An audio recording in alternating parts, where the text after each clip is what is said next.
বউ এখন কিন্তু ক্যামেরার সামনে চলে আসবে, চলে আসো। আসসালামু আলাইকুম সবাইকে। তুমি কিছু বলো। আমি কি বলবো? বলো, অনেক ভাই ব্রাদার আছে, তুমি তাদেরকে সালাম টালাম দিছো, তাদের ফ্যামিলির সবাই কেমন আছে? আশা করি সবাই ভালো আছে, আপনাদের ফ্যামিলি মেম্বার। আর দোয়া করবেন, যেহেতু অনেক চেষ্টার পর তাকে বিয়ে শাদী করলাম, তাকে নিয়ে অনেকটাই সুখে আছি। আলহামদুলিল্লাহ। তুমি কি আমার পায়ে সুখী হইছো? হ্যাঁ, অনেক অনেক খুশি, অনেক হ্যাপি। হ্যাঁ, অনেক হ্যাপি। অনেক ছেলে, অনেক মেয়েরা তো আছে যে প্রেম করার সময় মিষ্টি মিষ্টি কথা বলে, বিয়ে করার সময় নানান ধরনের বাহানা ধরে, খোঁজে তাই না? ধরে। এখন আমারে কি তোমার সাথে যখন আমি প্রেম করতাম, তার থেকে কি বিপরীতে কি তুমি আমার কোনো কিছু পাইছো নি? যে বিয়ের আগে ছিলাম একরকম, বিয়ের পর হয়ে গেছে আরেক রকম, এরকম কোনো কিছু হয়েছে? অনেক বেশি, অনেক অনেক অনেক ভালো আর কি, অনেক বেশি না, সেটা হচ্ছে যে আছে না যে আমি তোমার হাজবেন্ড বইলেই যে তুমি আমার শুধু সাপোর্ট করবা, তা তো কোনো কথা না। কিন্তু আমার আসলে ব্যক্তিগত জীবনে আমার যে রিয়েল লাইফটা, এটার মধ্যে তুমি এসে কি পাইলা, আসলে আমি মানুষ হিসেবে কেমন, এটা আমার বউর কাছ থেকে আমি জানতে চাই। বলো, কিছু বলো তুমি। আলহামদুলিল্লাহ, অনেক ভালো। যেমনটা চাইছিলাম তার থেকে অনেক বেশি ভালো। আর একটা জিনিস চাওয়ার আগে সবসময় একটা মেয়ে কি চায়, তার হাজবেন্ড একটু তার প্রতি কেয়ারিং করুক, তারপরে তার একটু বেশি করে ভালোবাসুক, তার একটু সাপোর্ট দেওক। কেউ কিছু বললে জানি বলতে পারে যে আমার ওয়াইফকে কিছু বলবা না, বা ওরকম একটু সাপোর্ট পাইলেই তো অনেক কিছু। তো আমার হাজবেন্ডে আলহামদুলিল্লাহ আমার ওইরকম সবসময় সাপোর্ট দেওয়া যায়। আর যেটা যেসব চাই, মানে চাওয়ার আগে হয় নিয়ে আসে, যে আমার ওই জিনিসটা লাগতেছে, বা তার আগে হয় নিয়ে আসে আমার বড়। আর একটা কথা হচ্ছে যে, সেটা হচ্ছে যে এখন তো বলতাছো, ভবিষ্যতে তো কোনো আবার প্রবলেম হবে না? পাবলিক তো আবার জানতে পারবে না যে ভাই ব্রাদার যারা আছে যে মানে এখন এরকম আছি, ভবিষ্যতে কি কোনো চেঞ্জ হওয়ার চান্স আছে?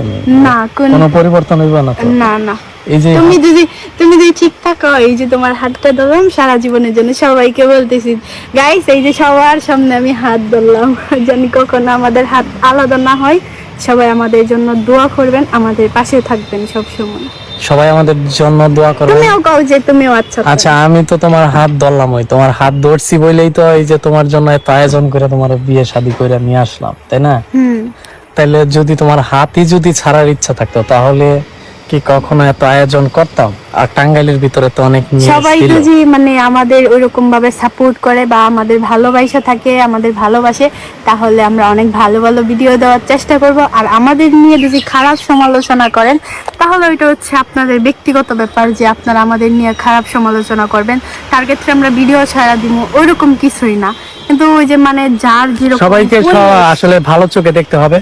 আসলে আমি যদি কিছু করতে চাই, একটা কথা হচ্ছে কি, বাংলাদেশে কিন্তু অনেকেই কাপল ভিডিও করে, তারা যদি করে তাহলে তাদের ক্ষেত্রে কোনো প্রবলেম হয় না। আর আমি যদি কোনো কাপল ভিডিও করতে যাই, তাহলে আমার সমস্যা হবে। বাংলাদেশের মধ্যে অনেকেই উমরা করে আইসাও কিন্তু ভিডিও করে, কিন্তু আমি উমরা করছি, আমি কিন্তু বড় হজ করছিলাম না, তারপরেও আমি অনেকের কাছে অনেক কথা বলছি। যাই হোক, আমি যদি কিছু করতে যাই তাহলেই নানান ধরনের সমস্যা হয়। অনেক এত গভীরে যাওয়ার দরকার আছে, এত গভীরে যাইতেই চাই না। যাই হোক, আমাদের জন্য সবাই দোয়া করবেন, অনেক সুখে শান্তিতে জানি জীবন যাপন করতে পারি। কি বলো? হ্যাঁ, আমাদের জন্য সবাই দোয়া করবেন, যেন আমরা ভবিষ্যতে আরো ভালো কিছু করতে পারি এবং আমাদের জীবনটা ভালোভাবে কাটে, জানি কোনো বিপদ আপদ না আসে, এতটুকু ইনশাআল্লাহ। আর সবার জন্য দোয়া রইল। সবার জন্য দোয়া করছো? হ্যাঁ। নামাজ পড়বা তো? নামাজ পড়া প্রতিদিন? যাক, আলহামদুলিল্লাহ। আমার বউ কিন্তু সবাই নামাজ পড়ো, নামাজ পড়বা। নামাজেই হচ্ছে সবকিছু। নামাজ পড়লে হ্যাঁ, সংসারে শান্তি আসে, ঝামেলা হয় না, ঝগড়া হয় না। অনেকেই দেখা যায় যে জামাই বউয়ের ভিতরে অনেক ধরনের ঝামেলা থাকে, ভালোবাসা থাকে না, নামাজের জন্যই থাকে না। যাক, আমার বউ যে 5 ওয়াক্ত নামাজ পড়ে, এইটা হচ্ছে নামাজ না পড়লে গাইস বাদ দিত না, ভালোবাসা তো ঠিক। নামাজ না পড়লে আমার কাছে কোনো ভালোবাসা নাই। নামাজ পড়বা তো ভালোবাসা আছে। যাই হোক, সবাই দোয়া করবেন আমাদের জন্য, সবাই ভালো থাকবেন। আল্লাহ হাফেজ। নেক্সট ভিডিওতে আসতেছি।